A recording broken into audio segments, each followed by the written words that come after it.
On a special edition of Korea Today, watch our sportscaster S.J. Lee take on the pros in the Korean wrestling sport of shirim as he dips, trips, and flips his way to introduce the ancient one-on-one match of power and agility.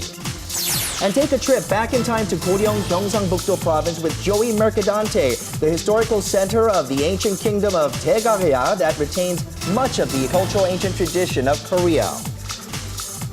One of the most traditional snacks of Korea, Tteok. Each different type has a special meaning behind it. Indulge in the world of this chewy and filling luxury. From Arirang News, this is Korea Today.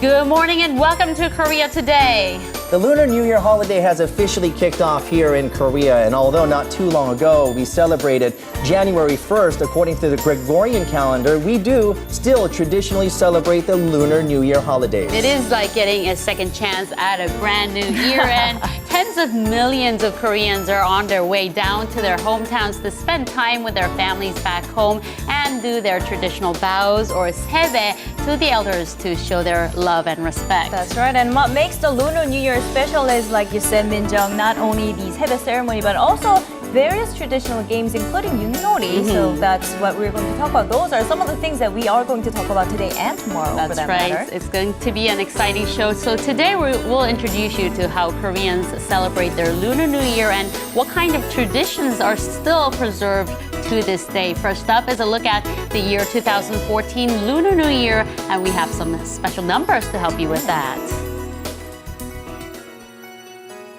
Traditionally, Koreans have regarded the Lunar New Year as the official opening of the year.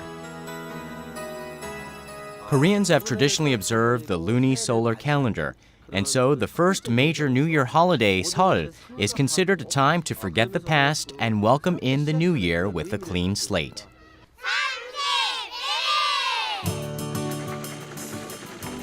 And so this year, Lunar New Year Day falls on January 31st. That's why the most important number during this New Year holiday is... Technically, New Year's is past, but I think the start of 2014 really begins after the Lunar New Year Seol holiday. Meanwhile, last Thursday on January 23rd, the Bank of Korea released more than 60 billion won, or about $55 million, for the Lunar New Year. Usually, the central bank prints out bills specifically to use during this major holiday. This extra cash is usually known to mount to the 3 trillion won range, and the reason behind demand for such new bills is because many people use it for sebae, or New Year money gifts.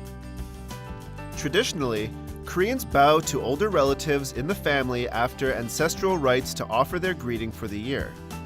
In response to this New Year's bow, or sebae, the older person often shares words of wisdom and blessings to the younger family members and gives them money. Younger Koreans bow to the elders to wish them peace and health for the new year during the first holiday that opens the year. So how much is enough or appropriate to give as sebae? I'm planning to spend about 100,000 won to give out as sebae for my children. I'll give 10,000 won to elementary kids and 20,000 to teenagers.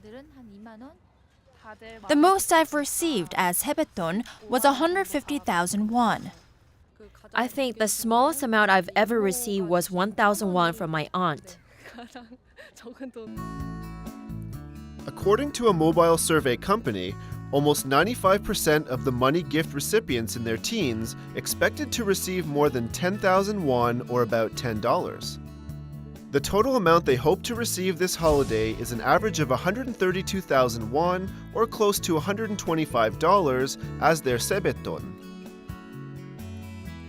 On the other hand, people in their 30s who usually are at the giving end responded they are willing to spend about 125,000 won, or about $120.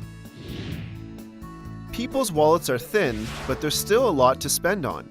In another survey, 58% of the working respondents in their 30s said they were afraid of the Lunar New Year because of such extra costs. Every major holiday, Koreans set up special ancestral rite tables to pay respects and thank their forefathers. But why do you have to bow twice for this ceremony? It's a Korean tradition to only bow once to elders who are alive and twice to pay respect to our ancestors. We bow 2 times to the dead to welcome their presence and then bid them farewell. Another great experience awaits after the ancestral rite, when family members all sit around to enjoy and share a huge holiday meal. So what number is associated with the 2014 Lunar New Year ancestral rite table? According to the Korea Price Research Center, this year about 187,000 won or $183 is the average cost for preparing the ancestral rites table for a 4-person household. This is 3.7% lower than last year's, as the fruit prices have been relatively stable. We'll enjoy quality family time and play a few traditional games like Yunori. I'm looking forward to meet and chat with my relatives who I haven't seen in a while. 2014년 정말 해. 새해는 모두 대박. 새해 복 많이 받으세요. We can't talk about numbers related to the Lunar New Year without talking about sebae. Now, when we were young, it was the other way around. We were eager to get that New Year's money and, spend it on what we wanted. But when we became adults, the tables have turned, as now I'm in the position that has to bring a wad of cash and start giving it out. And I can understand why finances can actually become a burdensome or even a bothersome issue. Minjung, well, how much are you expecting to spend? Like you said, I didn't think of it this way. I didn't think much about giving sebae, and we are at an age where we now have to give rather than receive sebae, but maybe about 100,000 won or about $100 US would be appropriate. You're quite generous. But there are unique gift sets out there, and this could be a great substitute for sebae. It's I got this at a local bank. It has 5 international currencies. You see the lucky $2 US dollar bill. You also have the euro, the Chinese yuan, and you have Canadian and Australian dollars as well. So this could be a new thing for you guys. Okay, can we have that actually? That's going to be a nice. Wow, you can get that at a bank, I suppose. At a bank. Okay, this gift set is perfect, and the trends will change as time passes. But one thing that will stay the same is probably the excitement that you get from bowing and the money that you receive afterwards. Thank you very much, Hangyang. Okay, you're welcome. And still to come on Korea Today, later on our show, Joy Mercadante will take us to Goryeong in Gyeongsangbuk-do, where there's going to be lots of things to enjoy. There's a 500-year-old alcoholic beverage, hanba, and another favorite snack, yacht, that you can enjoy right there. All of that coming up later on Korea Today. Korea has a lot of traditional games that are popular, especially around this time of the year, the holidays. But Shirim has to be one of the most popular. It's a test of strength, man versus man. And we're going to get a taste of that from S.J. Lee joining us. Good morning. Happy We're New looking Year's, forward guys. to this. Happy New Year. Now, of course, this is the Lunar New Year, meaning it is one of the national holidays. And in fact, on Tuesday, earlier this Tuesday, on the 28th, the Seoul Shirim Championships actually took place, so this kind of suits what I actually got a chance to do. And what I did was I did visit Yongin University to meet with some of the student athletes and also a former champion in the sport to kind of learn a little bit about the sport in itself. And there's a lot of techniques that you need to master. Right. Techniques is right, but you also do have to have the size and the brute strength. Now, I understand you did a little bit of MMA. I'm wondering if that helped against any of these Shirim stars. See, that's what I thought. I went into this reporting really confident. In fact, before I went to the Yongin University, I actually had a couple meals to gain a little bit more weight so I could kind of compete with these guys. But you know what? There was a lot more than just brute strength that was involved in this. Of course, as I went into this report, there was a lot of, like you said, young flips and all this stuff, but a lot of embarrassing moments as well. So let's take a look at this report as I went to visit Yongin University. 500만 원이 걸려있는 결승전이 벌어지겠습니다. Korea's traditional wrestling Shirim has been recognized as one of the most popular sports, especially during the national holidays. As more and more foreigners have also shown much interest in this sport, nowadays quite often you can see Shidum games where non-Korean athletes compete. And so today I came out to Yongin University to learn more about Shidum. All right, here I am at Yongin University to learn a little bit about Shidum, and that's of course the traditional sport here in Korea. But guys, I'm just gonna say, if I don't come out alive, just tell my parents I really love them. All right, here we go. A fierce competition is taking place on top of the Shidum sandfield. A familiar face closely overlooking the Shidum trainees catches my eyes. It's former Shidum champion Lee Tae-han. Coach Lee was a Shidum wrestler for 18 years, and during his dynamic career, he became known as the king of the Shidum sandfield as he won the heavyweight championship title of Baekdu Jangsa 20 times, and all-time champion title of Cheona Jangsa 3 times. 초보자가 배울 수 있는 제일 기본 테크닉이 뭐가 있을까요? The basic technique would be 밭다리, 배지기, and 안다리. These three are the easiest for beginners to learn. 초보자가 익히기에는 가장 빨리 습득하는 기술이 되겠습니다. In Shidum, there are various techniques, mostly using the torso, waist, legs, and arms, including 들배치기, 안다리 걸기, 팔 잡아들이기, 콩 꺾기, and 자반 뒤집기. Shidum isn't all about strength. Sophisticated techniques are just as important, and without them, your chances of winning are pretty slim. The first to make the opponent's upper body above the knee touch the ground is declared the winner. Here I go. I'm going to try to learn a technique from probably one of the best here in this university. So let's approach him right now. It's even scary approaching him right now.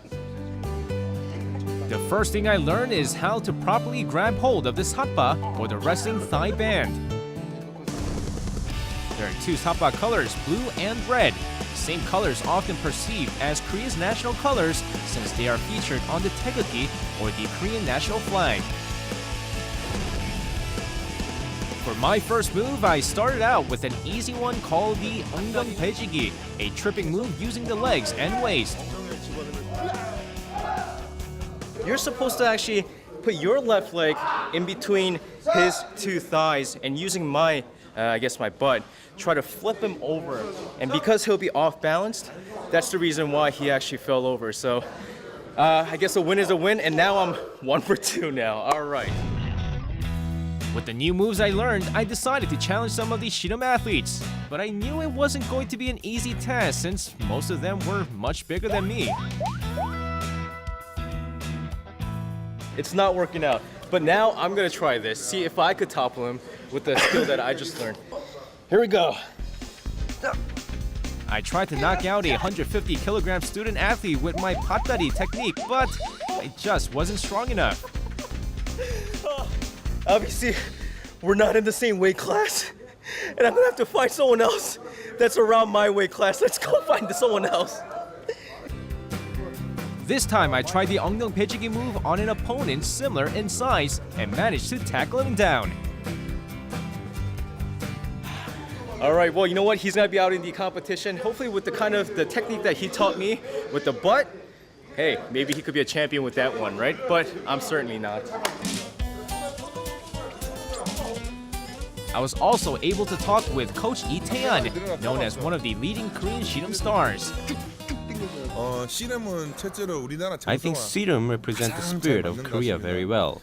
It doesn't deal a serious blow to the opponent, but you still need to use good power and skills to get the other person on the ground. I hope everyone keeps sending their support for the game. Happy New Year. The Lunar New Year holiday is a perfect time to enjoy Korea's Shidum and look back on its traditions.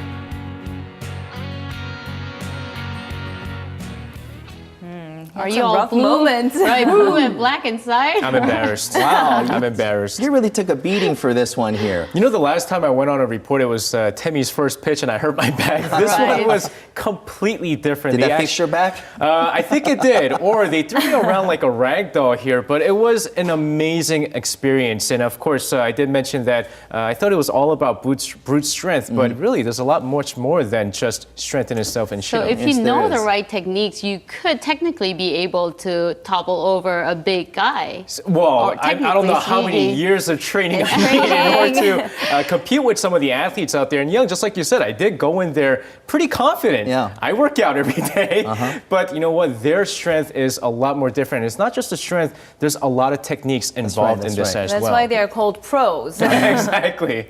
You know, shidam actually had its heyday in the 80s and 90s, and some shidam champions or cheonajangsa have gone on to become nationwide celebrities such as Kang Ho-dong or Choi Hong-man. Now, what about the popularity of shidam these days? You know, these days when I talk about shidam, to be honest with you, I haven't been able to follow as much shidam as I used to back during the days when, like you said, during the heydays, right? My dad always talks about it, my grandfather always talks about it, but recently, because of the rising popularity of mixed martial arts, and of course, Choi Hong-man was a shidam wrestler before he became an MMA star, and of course, Coach Lee Tae-yeon, who I had a chance to meet with, he actually went into MMA after shidam. There's a lot of popularity of MMA, and because of that, it is going down. But what I was really surprised about when I visited Yongin University was it's actually not just the university kids that were there.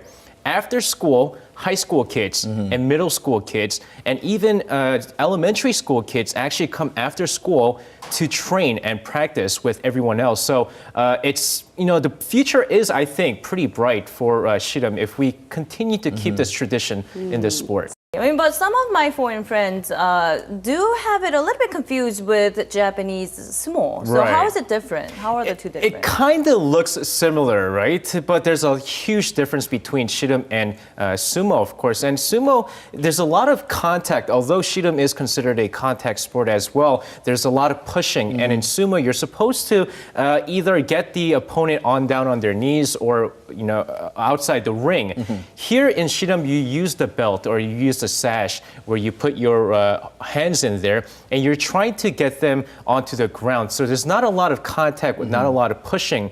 So there's actually less risk of injury in shidam. And it is that traditional satba that they all wear, the sash that you were talking about. Right, exactly. And satba, that's another good point you make. You know, a lot of people say, when does the competition actually start? But what I realized was when they put their hand onto my sash and they pulled it, I thought my thighs were gonna rip. Right. So that's actually when the battle starts. Exactly. And you need a very strong wrist when you are holding on to the satba. So there's a lot of different things that's involved in this.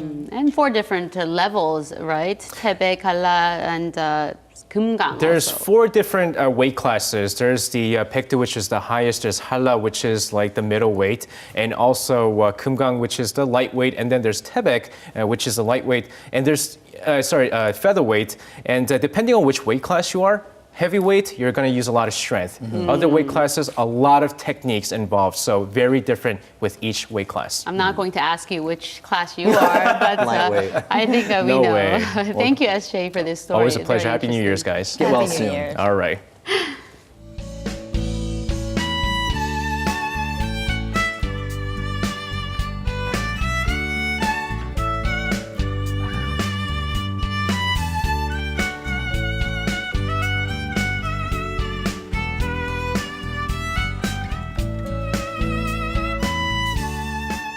So we looked at the tradition of wrestling during the holidays. Time now to look at another tradition, this time to look beautiful. It's the wearing of new garments for the Seoul holidays called seolbim. That's right. In order to make seolbim, mothers had to draw threads starting in the fall and hand stitch new garments for the new year. Hand sewing is hard work, but it's also a form of art. Now let's take a closer look at some hand sewn works by Korean women and learn about its hidden meanings.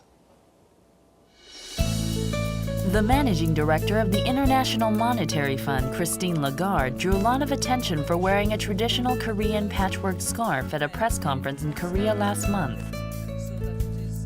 The pinwheel patterned silk scarf was made from 250 triangular silk pieces hand-sewn together. if you look at the work of early 20th century neoplasticism artist Piet Mondrian, famous for his controlled order and balance of colors and lines, their shared artistic beauty and elements of style with hand-sewn traditional Korean patchwork. From a long time ago, Korean women made these beautiful patchworks with fabric pieces left over from making clothes.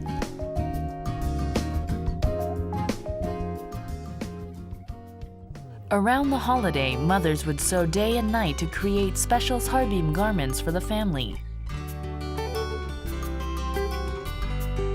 Back then, there were no sewing machines and no mass production methods, so using only their hands, Korean women created necessary goods such as clothes and bedding.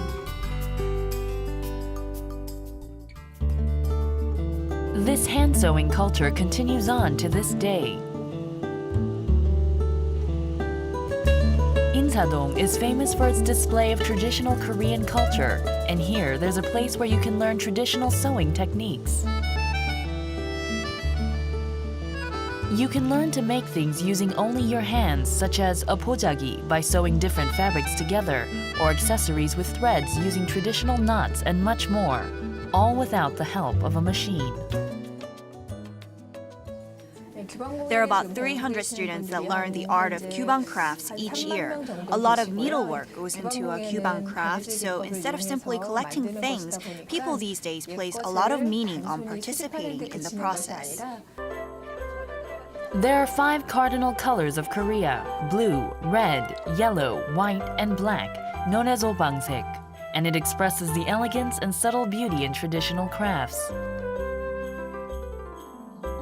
Nowadays, when it's so easy to get a hold of anything you need with money, what do people find so appealing about spending their time and effort creating hand-sewn crafts from scratch?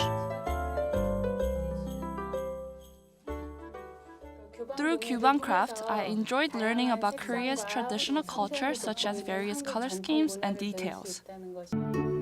At Ewha Women's University Museum, which boasts a long-standing history, you can enjoy an exhibition about the lives of women in the Joseon Dynasty until July.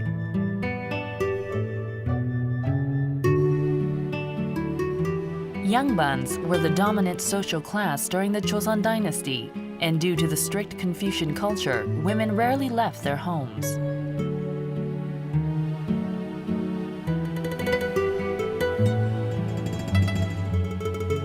Their days were spent in a room known as a kyubang, and so the genre of handicrafts created in these rooms became known as kyubang crafts. At this exhibition, many handmade kyubang artifacts made from the late Joseon Dynasty are on display. Because the kyubang crafts were made by women in the upper class, they are luxurious and fancy. The most well-known of kyubang crafts are the pouches. The brilliant detailed needlework of embroidery. And the pojagi cloths.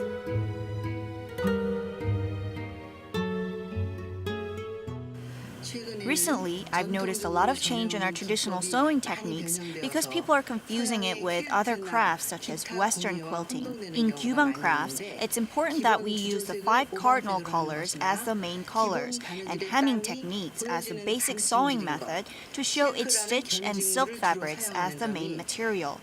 Maintaining traditions while adding modern elements will be an important challenge for the future.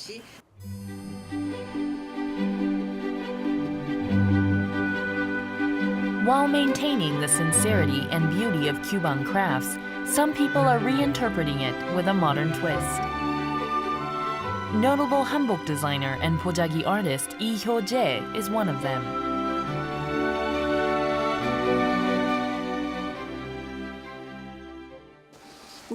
Koreans are known as the white-clad folk, but in reality, we rarely wore all white dresses and tops.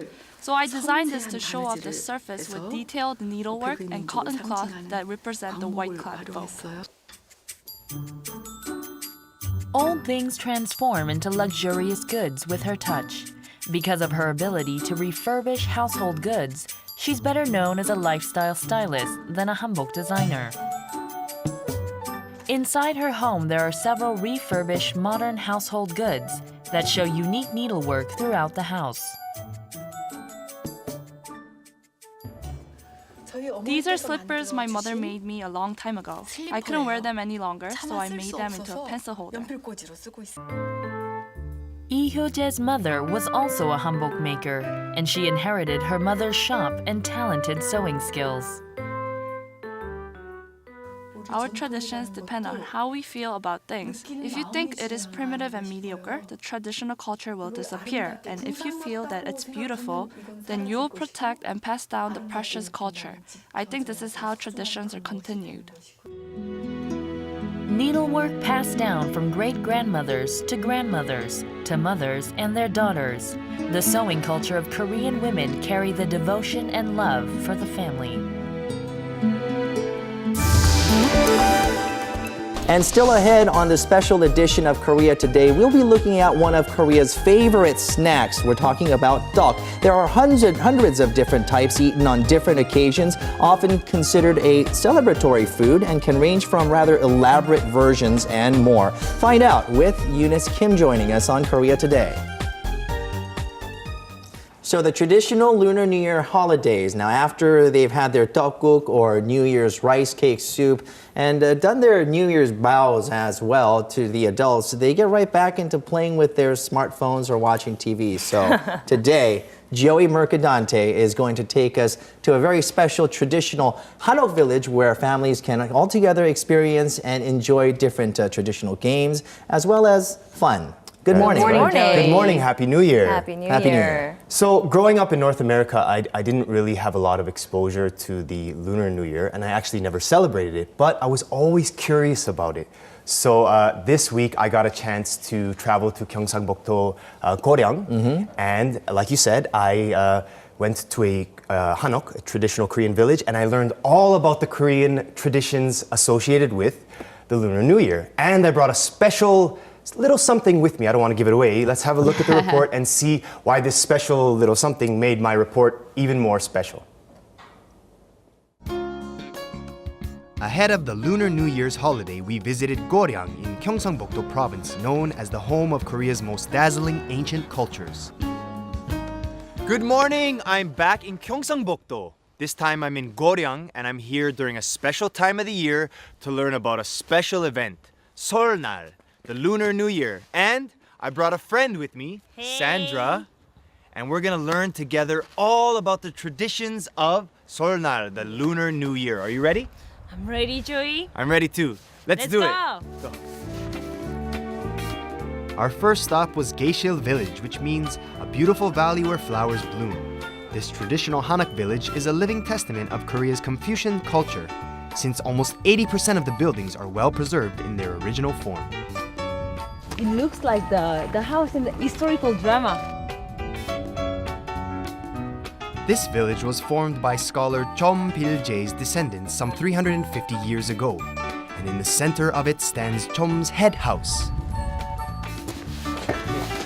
안녕하세요. Hello. 안녕하세요. Hello. 어서 오세요. Can you teach us Korean bowing etiquette? Yes, okay. Okay, good. 근데 옷부터 갈아입어야 되겠어요. Okay, 예. change clothes, okay. Sandra and I decided to learn traditional Korean etiquettes with our hanboks on, here at the home of the Chom's family's eldest son. 근데 옷이 이게 뭐야? 그 긴 것을 올리고 이렇게 감아서 이렇게 빼는 거예요. 오. MC Hammer. We concentrated while our instructor taught us everything from putting on our hanboks to bowing.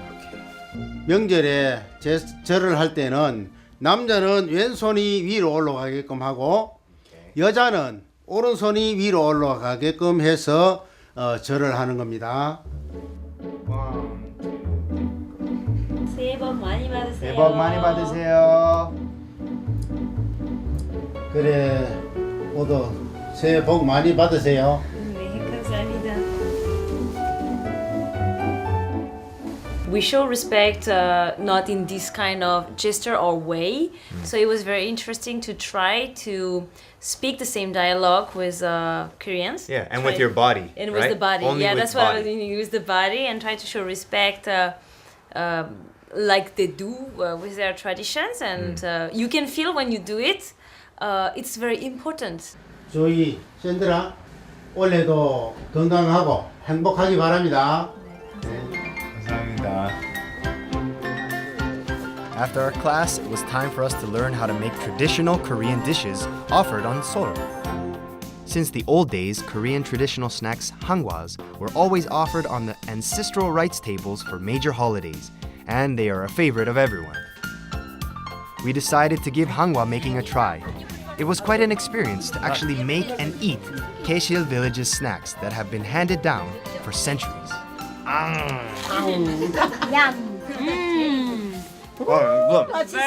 맛있어요. Popcorn taste. You said before, Yeah. like popcorn. It looks like- sort of like popcorn. Yeah. But there's this honey sweetness, and it's crunchy and sweet and soft and tender. Along with hangwa, yot, or Korean malt candy, is also a popular snack. When making yot, jocheong is the most important ingredient. Here, people are busy making sweet salyot, or rice yot. With jocheong, 2 people pair up to make it, and teamwork is crucial. No! Chewy! Salyot is definitely not easy to make. It's harder than it looks, and you have to make sure it doesn't stick on your fingers. So you have to have a good grip, but not too hard. Too hard and it sticks to your hand. I'll show you, okay? Take another look. But as we continue on, the jocheong thickens, and the sticky brown jocheong turns into cream-colored salyot. These long yot sticks are then cut into edible sizes with a long stick. Yeah, texture is like caramel, chewy, and taste is just enough sweet, not too sweet. With an extra boost of energy from the sweet snacks, we head out and try some fun traditional folk games. Here, children are busy making something. 뭐 만들어요? 연 만들어. 연? Kite? Yes, kite. It's kite. Korean kites are made out of bamboo stick frames and paper, then formed into shield or stingray shapes. Kite flying is one of the most enjoyed Korean traditional wintertime activities. And so we decide to make stingray-shaped kites after making diamond-shaped bamboo frames. All you need to do is add tails to make your own personal kite. 우리는 명절에 소원을 적어서 그 연을 띄우는데 한번 적어 보시겠습니까? Following Korean traditions, before flying our kites, we wrote down our New Year's wishes. And what's your concept, Joey? My concept is try to make it look like a little kid did it. So children art concept. Kite making and flying took Sandra and I back to our childhood, but the best experience begins now. It's important to wait for the wind when flying a kite. And after multiple tries, we finally got our kites high up into the sky.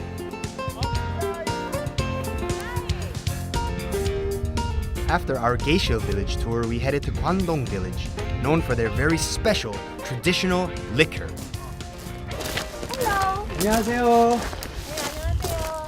여기 뭐 하세요? 이 마을에서 전해 내려오는 전통주인 서무주라 하는 게 있어요. 술. 술. 네, 그거 만들려고 지금 미술 준비하는 거예요.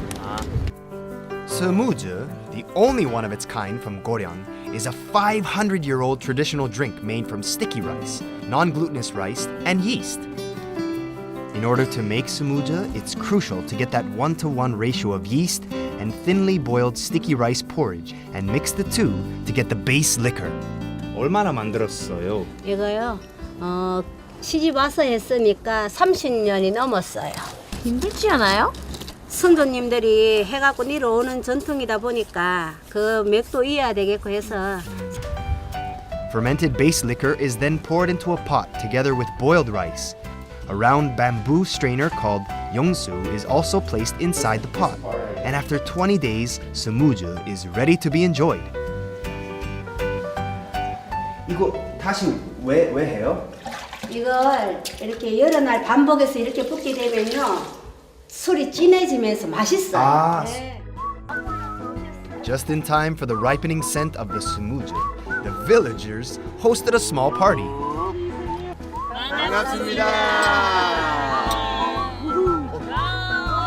And it's time to try Goryeong's famous traditional sumuja.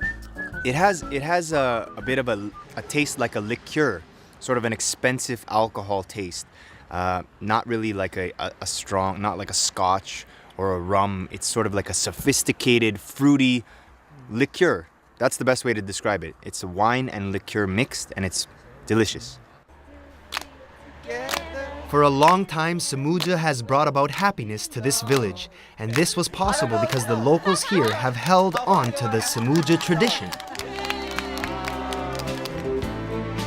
From making one-of-a-kind traditional liquor to exploring a 350-year-old hanok village, experience what Goryeong, a place filled with culture and traditions, has to offer.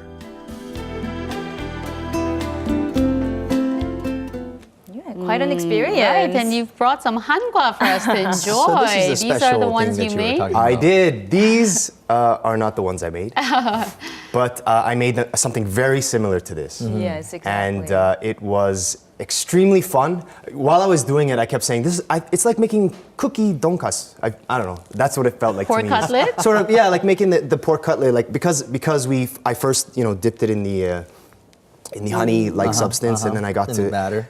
I got to batter it. So I kind of had that feeling. I have tried it before, but it was the first time I actually got a chance to make it, which made it so much more special. And for some reason, when you make food, it always tastes better. So right? What about the alcoholic drinks? I mean, your trip to that village seemed quite fun. Fun. It was fun. Yeah, I got to make a schmooze, which was the name of the alcoholic beverage.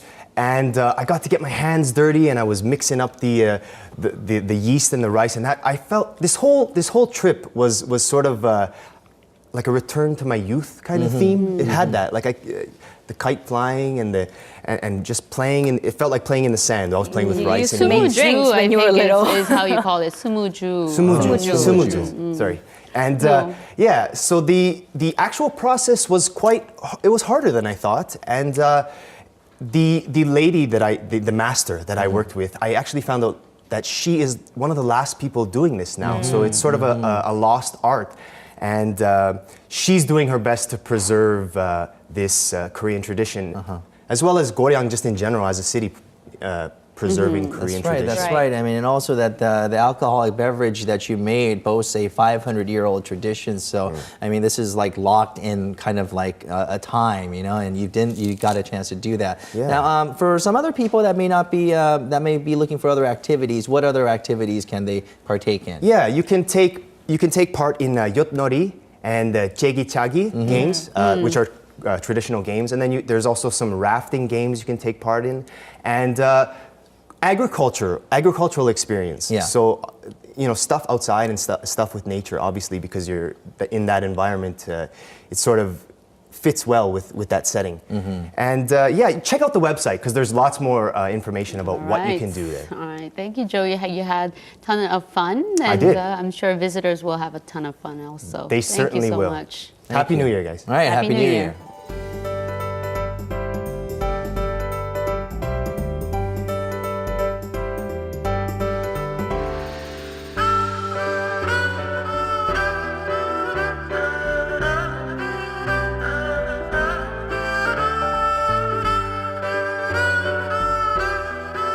And now we'll be showing you places to enjoy the Seoul holidays. Now, during major holidays, palaces, the Jongmyo Shrine, the royal tombs of the Joseon Dynasty, as well as some other attractions offer free admissions to the public, which is always good, and to host various traditional folk game events for everyone to enjoy. I remember trying our hands at 투호놀이. Hyungyeon was I pretty good remember at it. those, yeah. I remember throwing arrows. And you can try your hand at some of these traditional games and experiences from the past.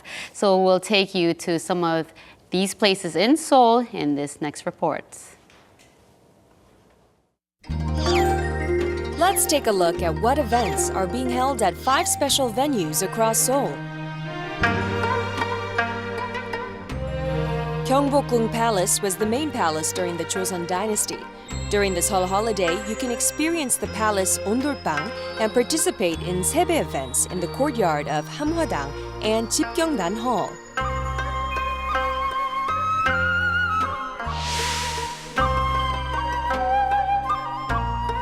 Here, where the king's chamber used to be, visitors can get a first-hand experience of Korea's ondol culture and melt their cold bodies.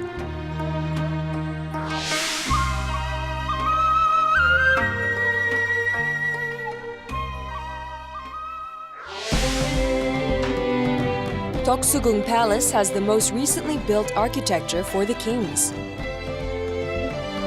This is Hamnyeongjeon Hall, which means all is peaceful, and it's where a Korean folk game event will be held for 3 days.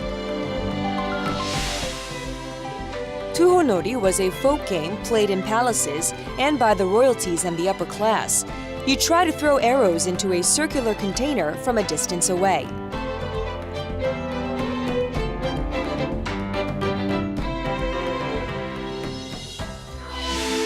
Next, let's head to Changgyeonggung Palace. King Seongjok, the 9th king of Joseon, wanted a comfortable place for his grandmother, mother, and aunt, so he built Changgyeonggung Palace, which is why it boasts fancier architecture. For 3 days, the palace is inviting senior citizens who live alone to perform a joint sebae ceremony and exchange sewa, which was the exchange of paintings between the king and court officials to welcome the new year and ward off disasters. There are other places to enjoy traditional folk games in addition to these palaces.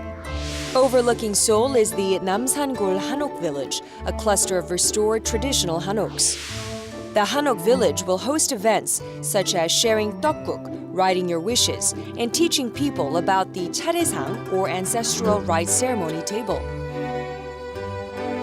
The most popular event is the tteok mechigi, where you use a mallet called a tteokme. With it, you pound the rice until it becomes sticky. Then people can make garetteok, jeolpyeon, and injeolmi rice cakes.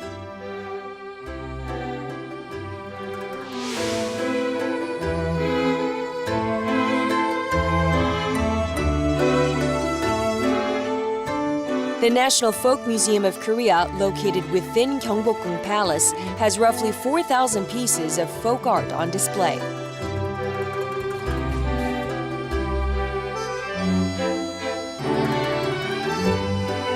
During the holidays, the Folk Museum has prepared various traditional cultural events such as bokjori making, fortune reading, and more.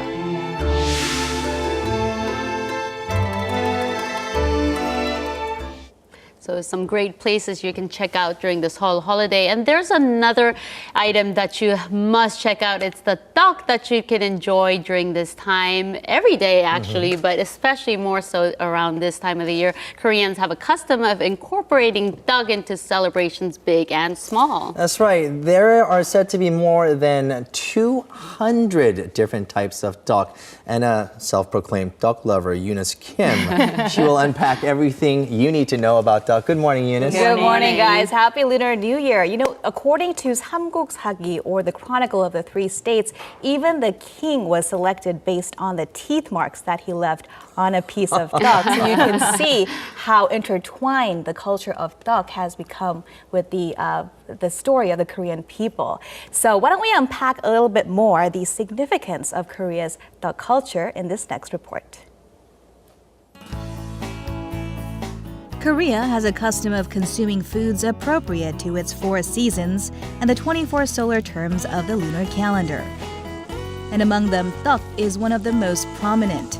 Koreans enjoy tteok all year with a different type of tteok set aside for each of the 12 months. Tteok is a representative Korean dish that hails from the days before the period of the Three Kingdoms. There are more than 200 different types of tteok, taking up a considerable portion of Korean cuisine.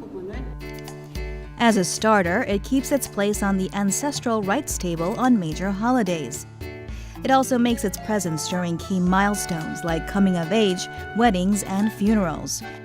And melted within the tteok are countless symbolisms. The length of the garetteok enjoyed at Seol signifies a long life, and the white hue, purity. So at the Lunar New Year, Koreans eat tteok filled with sliced up karetok as a way to clear out one's heart and mind. The red-hued susu patteok has the meaning of driving away evil spirits, thus is presented on birthday tables as well as to new neighbors who have just moved in. 오색 송편, or the five-colored 송편, is put on display on a child's tour table, or first-year birthday as an embodiment of the dreams that the child will chase. The 송편 packed with filling has the meaning of becoming a person of substance, while the 송편 without filling holds the hope that the child will have a vast heart. Tteok appears in every rite of passage, from entering adulthood, marriage, and even death. The symbolism changes depending on where and what kind of tteok you eat.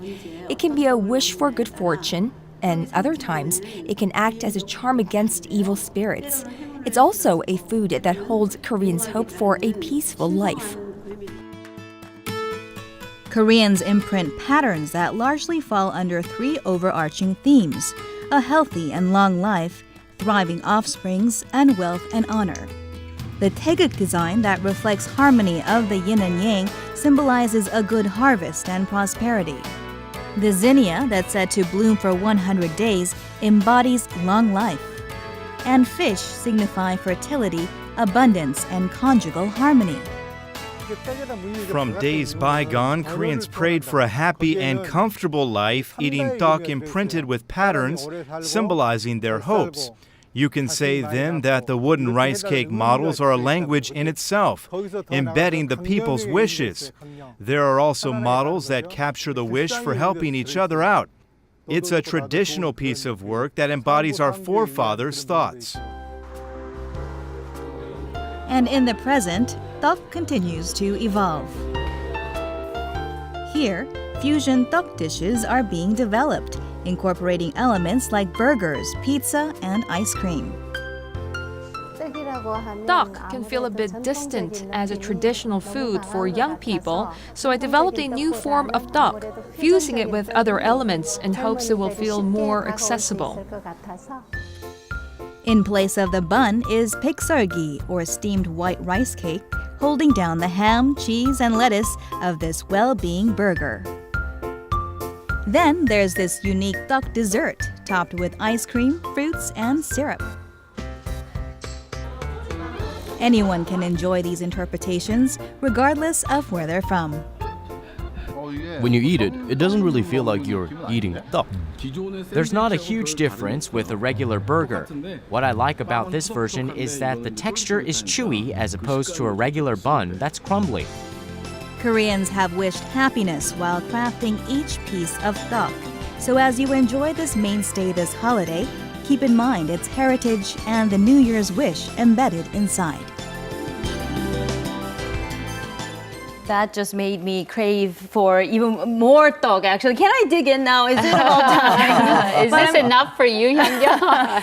A little bit longer. That you hold brought on for to. us. But I mean, tteok, taste you know, buds. almost always is included on the presidential office of Cheongwade's menu for luncheons and dinners. I mean, the extra chewy texture. I think that's what the beauty of tteok has. The cherry on top, right? Exactly, offers to Right. people, right? That's right. I think texture does have a lot of importance. But, you know, of course, there's a lot of Korean food that is becoming globalized. People are loving bibimbap, bulgogi, and tteok is also becoming popular as well. But before it becomes like a worldwide type of, I guess, heritage that everyone loves, the culture of it needs to be known as well. And you had your chance at tteok making, didn't you? I did, and in fact, I got a chance to sit down with master artisan Kim Ok, who has been crafting beautiful and healthy tteok for decades. So, shall we take a look?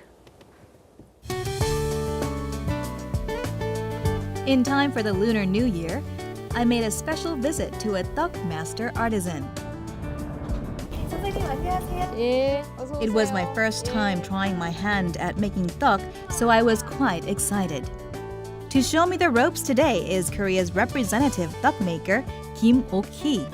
우리나라 우리 먹거리 정말 한식 세계화잖아요 지금. 그래서 우리 천연 재료로 이렇게 다 만들어서 세계 사람들한테 다 알렸으면 하는 그런 생각이 있습니다. 진짜 이쁘네요. 크게 우리가 복주머니를 한번 만들어 보게요. The first type of tteok is one shaped like a lucky pouch.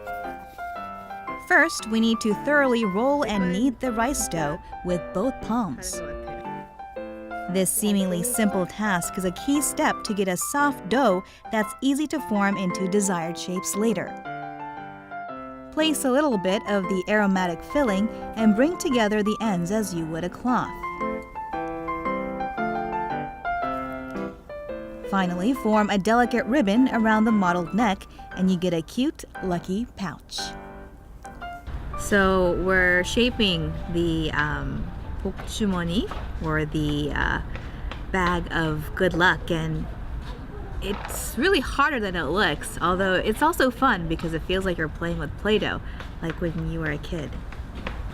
Getting it perfect though is not easy. It's time to place the carefully molded lucky pouch inside the shirut. There's one more step before the tteok is properly steamed. 이게 시루변이라고 해요. 허리띠 두르는 것처럼 여기에서 이제 이렇게 수증기가 새 나오는 걸 막기 위해서 이걸 이렇게 눌러서 Meticulously attaching the shirupyeon is important in getting thoroughly steamed tteok. And the finished lucky pouch tteok is ready in just about 15 minutes. This tteok is shaped like 복주머니, or a bag that brings good fortune. Let's give it a taste.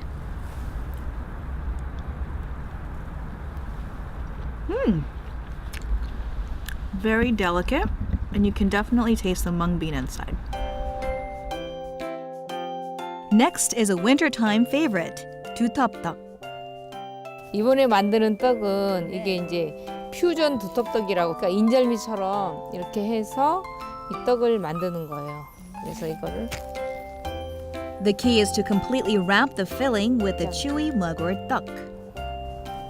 So now we're gonna put the filling inside. It's got a lot of different things. It's got honey, it's got jujube, it's got yuja, citrine. Give it a little coating. And then throw it in with its friends. 이 떡이 임금님 수라상에 올랐다는 떡이에요. 네. 그래서 이게 임금님이 정말 감탄하셨다는 그 떡인데 한번 드셔보셔요.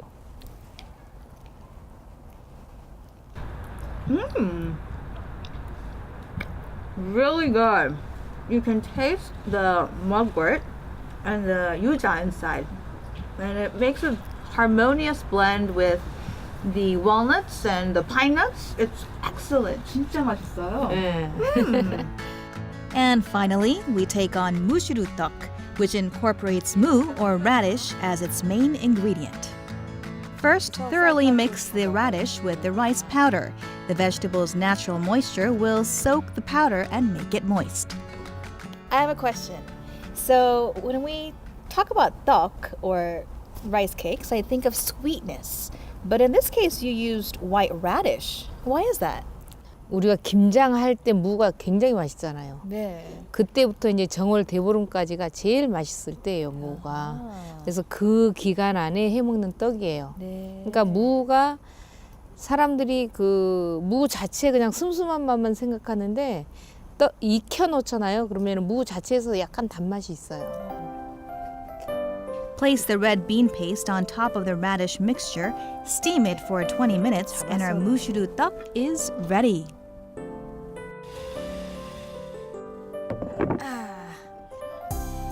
Wow! The aroma of savory radish filling your mouth makes it a delicacy of delicacies. 선생님 너무 감사합니다. 오늘 정말 떡에 대한 여러 가지를 배우고 만지고 먹었던 것 같아요. 예. 우리 한국의 떡 하면 아 맞아 그 떡이야 그런 얘기를 들을 수 있도록 널리 좀 많이 알려주세요. So, what kind of tteok do you eat on Seol? Well, we showed you quite a spread today, and I hope that gave you some ideas. We wish you the warmest of Seol. And we have a really special Tteok joining us this morning, right before our eyes. Good morning. This is good morning. How are you? Yes, the Korea Today Tteok. It was especially made for us by our master artisan Kim Ok, and it's actually pixargi, or your basic white tteok, and she crafted it into this beautiful masterpiece. One of my favorites, I must say. It's beautiful too. Sure is. You know, tteok isn't really all that sweet. I mean, it's not like they put a lot of sweeteners in it, but for some reason, it just tastes great and the texture looks beautiful. But the Tteok that you ate in your report, it looked really good. Yeah, and the Tteok is this one right here, and it looks like just balls of goodness. It's actually one of my favorite because it's chock full of good stuff. I mean, we got walnuts in here, we got pine nuts in here, and we even have a little surprise of yuja, or the a citron. bit of kick, right? Yeah, Young, you want to give it a try? Okay, so this is the one that you made, right? So It's going to get your suit a little dirty, but be careful of the Take a powder. nice little bite. That's so great. Aren't all our viewers jealous? and you won't be able to talk for the next few minutes. It's true. Wow. How is it? A bit messy, but it looks good, right? It probably tastes good. Yeah. Well, I can't hear And you. it's but- healthy for you too. It's got a lot of good and healthy, and I think that's one of the things that our master artisan Kim really pushes, which is the health factor as well as the tastiness as well. Right. Now it really feels like Seoul with all this tteok and the festive mood that it brings. Thank you, Eunice. for My this. pleasure. All right, that just about does it for our special edition of Korea Today. And we will have another special edition for you tomorrow morning at 7 a.m. And we'll be in a beautiful Hamburg tomorrow, so do make sure to join us then. Have a Thanks for wonderful watching. Bye-bye. This is really good. Yeah.